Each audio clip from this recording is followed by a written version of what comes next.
Selama ini kita keliru dan salah paham terkait dengan 9 garis putus-putus yang diberitakan media barat sebagai batas negara Tiongkok. Parahnya, media barat menyebut itu adalah bukti jelas bahwa Tiongkok telah mengklaim seluruh area laut Tiongkok Selatan. Padahal jelas di video sebelumnya kami telah buktikan fakta sebenarnya bahwa semua informasi seputar klaim laut Tiongkok Selatan oleh Tiongkok tidak terbukti dan itu semua hanya hoax politik media barat. Di video tersebut kami juga uraikan bahwa 9 garis putus-putus itu sebenarnya hanyalah garis pertahanan Tiongkok. Maksudnya seluruh area yang berada dalam garis pertahanan Tiongkok sudah pasti dipantau ketat dengan radar militer Tiongkok.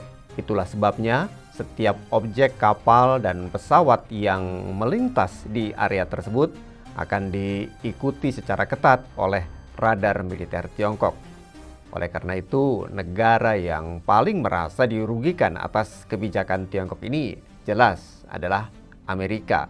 Karena 3 pangkalan militernya di area Pasifik, yaitu di Korea Selatan, lalu di Okinawa dan Guam, seluruhnya di bawah pantauan radar militer Tiongkok.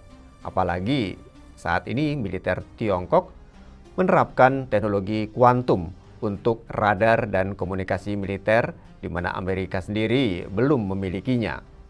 Artinya, ketiga pangkalan tersebut tidak berguna lagi karena aktivitas apapun yang mereka lakukan berada dalam pengawasan ketat radar dan satelit militer Tiongkok.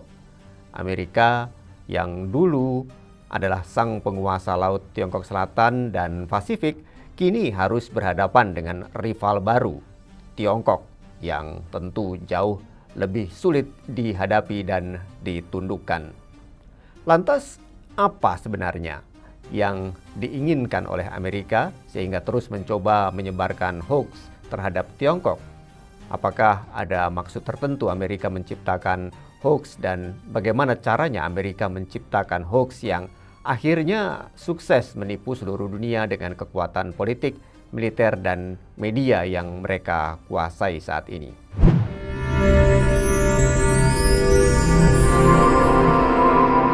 Jurnal Barata. Selama ini, Amerika mengontrol dunia dengan politik, militer, dan media. Mike Pompeo, mantan direktur CIA, bahkan pernah mengakui hal tersebut. Dalam sebuah wawancaranya bersama Fox News, saat ditanya apa yang dilakukan CIA untuk menghadapi Tiongkok, ia menjawab, "Kami berbohong, menipu, dan mencuri." Itulah yang dilakukan CIA terutama dalam menghadapi Tiongkok, yaitu dengan menyebarluaskan hoax melalui media. CIA mulai mengembangkan operasi melalui media sejak tahun 1950 dalam sebuah operasi yang disebut Operation Mockingbird. Modus yang digunakan adalah berita disiapkan oleh bagian propaganda CIA lalu didistribusikan melalui jaringan media yang bekerja sama seperti CBS oleh William S. Veley, Time and Life oleh Harry Luce, kemudian juga ada The New York Times oleh Arthur Hayes Sulzberger, lalu The Washington Post oleh Alfred Friendly, kemudian ada The Washington Star oleh Jerry O'Leary, Miami News oleh Hal Hendrick, kemudian Louisville Courier Journal oleh Barry Bingham, kemudian Copley News Service oleh James S. Copley, dan The Christian Science Monitor oleh Joseph Harrison, serta VOA. Dalam menghadapi Tiongkok, CIA bersama jaringan media tersebut mempublikasikan hoax mulai dari senjata pemusnah massal Saddam Hussein, Afghanistan dihancurkan karena terlibat 11 September, rezim Suriah otoritarian dan kejam, isu Tibet, tidak adanya kebebasan di Xinjiang, demokrasi di Hong Kong, dan sebagainya. Semua itu tidak lebih daripada hoax. Tujuannya adalah membentuk pola pikir di mana ketika kita berpikir dan bertindak diharapkan akan sesuai dengan yang mereka inginkan.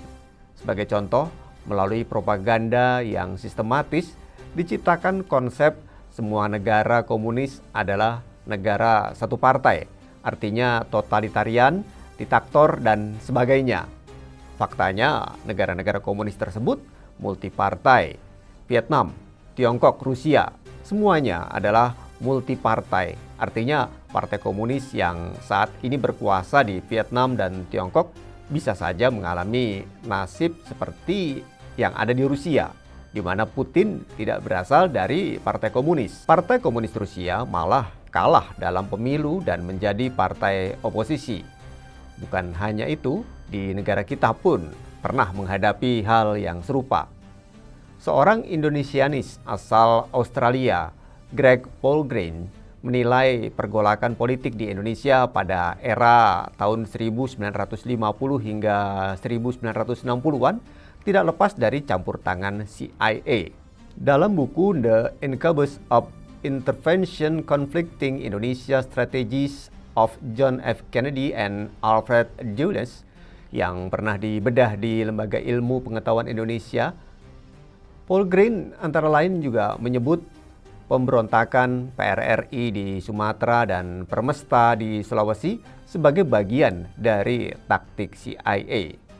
Menurut Tim Weiner dalam buku Membongkar Kegagalan CIA, niat CIA untuk menyingkirkan Soekarno muncul setelah lembaga intelijen Amerika itu memberikan sebuah laporan pada 9 September 1953, di mana dalam laporan tersebut dibeberkan bahwa situasi Indonesia sudah sangat menakutkan bagi Amerika Serikat.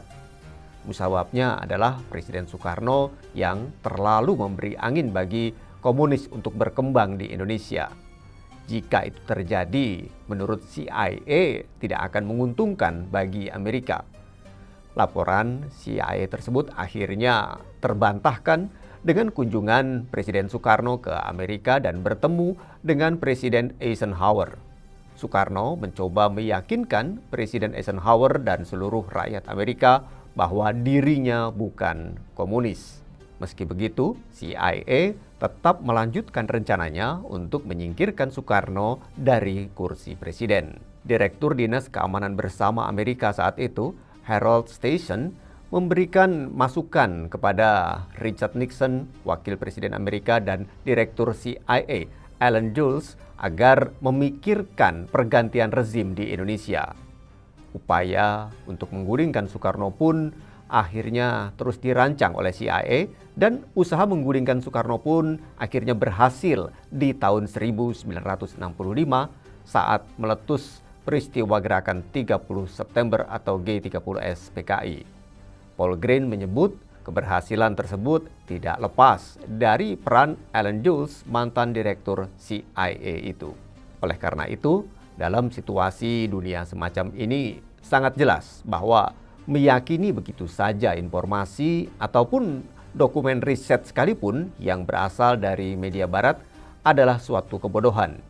Dalam situasi dunia semacam ini, tidak ada jalan lain terkecuali memperkaya literasi dan selalu tingkatkan keterampilan berpikir kritis kita. Jika kita tidak yakin, maka jangan mempertahankan sikap skeptis kita itu dan bertanyalah kepada yang ahli. Demikian Jurnal Barata. Demikian Jurnal Barata.